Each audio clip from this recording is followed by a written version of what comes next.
Salut à tous. Alors aujourd'hui, on va préparer pour le branchement du coupleur séparateur. Ça veut dire on va dégarnir un petit peu tout pour pouvoir passer le câble dans le compartiment moteur.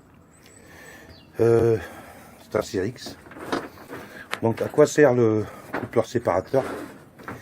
En fait, alors vous avez la batterie cellule et la batterie moteur.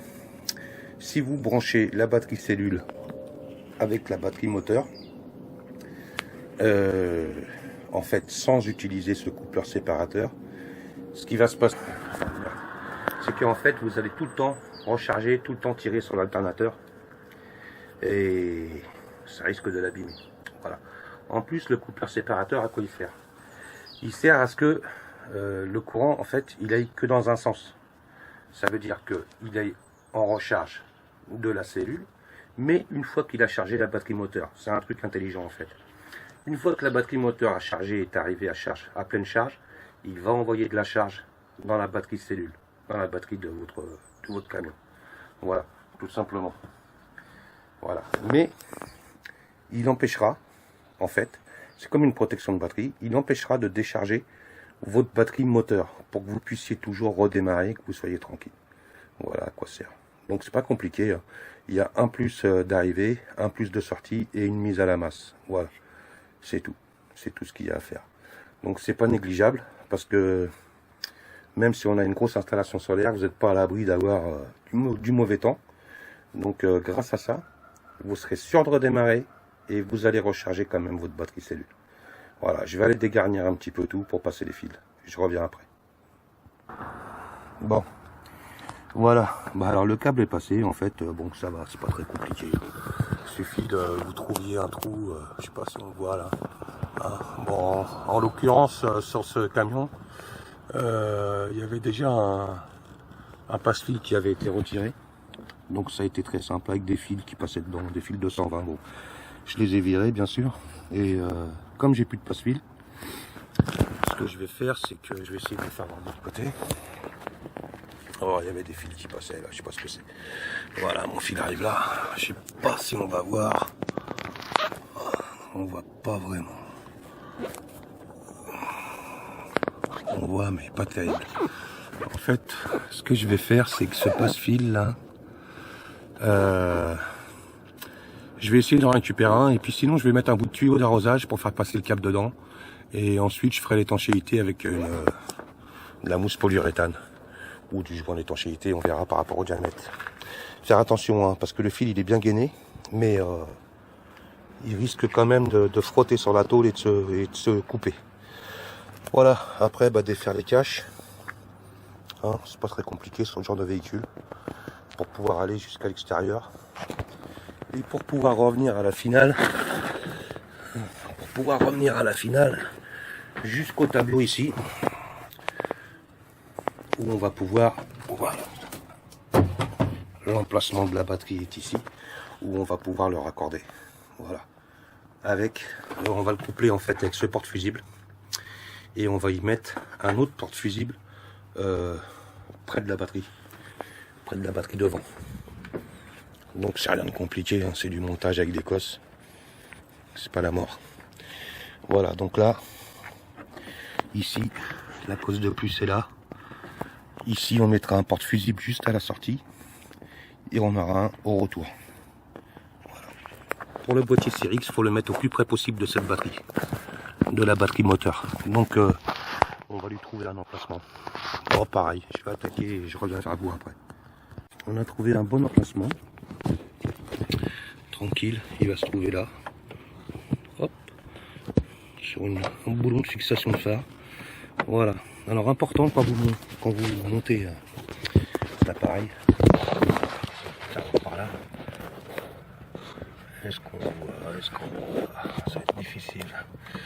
Voilà, vous le voyez là. Voilà. Bien regarder en dessous, que ça risque pas de toucher la masse des connexions. Hein, parce que voilà, sinon vous êtes mal. Voilà, bon là on voit que il n'y a pas de souci. Le phare c'est du plastique. Donc ça risque rien. Voilà. Donc il va être très bien là. Très bien là. Hop là. nettoyer la batterie aussi. Hein. Voilà, ça y est, je l'ai là. Voilà, vous voyez, il n'y a rien autour qui risque de lui faire toucher la masse. Donc là, on est tranquille. Comme ça, il restera juste à raccorder ici. Le plus. Et repartir. Voilà, donc ça posera pas de problème. Je reviens. Voilà. Alors ici, on est passé proprement. Hein, le câble suit le carter. Il ne touchera pas. Voilà. Et il repart derrière. Pour l'instant, il est là. Et après, on va faire passer. Comme de toute façon, ici, j'ai du 220 à passer. On va couper un petit peu 2 cm là. Pour arriver jusqu'au tableau. On va y mettre une baguette électrique. Et on passera d'un côté donc le câble d'alimentation. Et de l'autre côté, une rallonge 220. Voilà. Enfin, une alimentation 220. Voilà, ben on va mettre l'écosse. On va remonter les carters. Et je vous reprends après. Alors, pour ceux qui ont un doute, vous voyez ici, là, on va essayer de faire la mise au point. Alors, sur le coupleur, vous avez marqué ici batterie 1, batterie 2. Ok. Donc, sur celui-là, vous branchez l'alimentation qui va en direct jusqu'à votre batterie cellule. Voilà.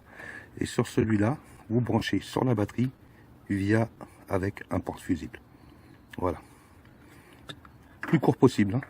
Le plus court entre le plus de la batterie et la borne plus batterie 1 moteur. Voilà, le câble est passé. Donc qu'est-ce qu'il faut pour le câble? Voilà. C'est du câble blindé. Hein. Il vous faut de la gaine rétractable et une petite cosse ronde comme ça. Voilà, donc je peux pas filmer et vous le faire voir en même temps, mais je le fais vite fait et je vous reprends après. Voilà, bon on va essayer de vous le chauffer comme ça. Je sais pas si ça va être évident. Filmer et de le chauffer en même temps. Ah, elle ne veut pas démarrer. Voilà, c'est juste pour la gaine rétractable. Puis beaucoup de gaz dedans. Voilà. Voilà, ça vous fait une connexion propre qui risque pas de faire de court-circuit. Opération à répéter sur l'autre cosse. Voilà, je vais déjà mettre celle-là en place. J'ai préparé le deuxième câble qui va aller au porte-fusible. Voilà, le porte-fusible c'est ça, hein. Tout simplement. Voilà, vous avez une entrée d'étanchéité, une vis de serrage, hein, et donc le câble qui va aller en direct, enfin passer par le boîtier, du boîtier au porte-fusible et à la batterie. Voilà. Bon, je raccorde ça et je vous reprends. Donc, je vais essayer de vous faire voir un petit peu le schéma en fait qui est livré avec le boîtier. Donc, il va nous rester juste la masse ici, à brancher sur le 86 du boîtier CRX. Ça, c'est optionnel. Vous n'êtes pas obligé. Hein. Vous n'êtes pas obligé de le monter. Ça, c'est un truc d'urgence. Ça fonctionne sans. Voilà. Donc ici, un fil de masse jusqu'à la borne 86. Voilà. Voilà en fait. Hein. Pareil avec hop là. Avec du thermo, je vais le chauffer et après je finis tout ça. Voilà, le porte-fusible est en place. Le boîtier est en place. Pas là. Le soleil chie. Fixé. Le fil de masse est en place. Voilà, pour la partie moteur, c'est fini. Il ne restera plus qu'à raccorder le câble à la batterie. Voilà, sur le porte-fusible qui est là. Et comme ça, on a une installation entièrement sécurisée. Voilà, j'espère que ça vous a plu. Je vais continuer mon petit boulot. Ça avance tranquillou. Bon, enfin, voilà. Important le coupleur séparateur. Hein, parce que sinon, vous allez avoir des soucis. Si vous en fait, ça vous permet de toujours redémarrer. Si vous n'avez pas d'installation solaire ni rien, c'est obligatoire. Après, avec une installation solaire, c'est pas couplé. Bon, moi je préfère le coupler parce que c'est pas pour moi, mais je veux qu'il soit tranquille. Mais c'est vraiment important. Donc je pense que vous avez compris ce que j'ai voulu vous expliquer, bien que je ne sois pas un spécialiste. Et si vous avez des questions, n'hésitez pas à poser les en commentaire.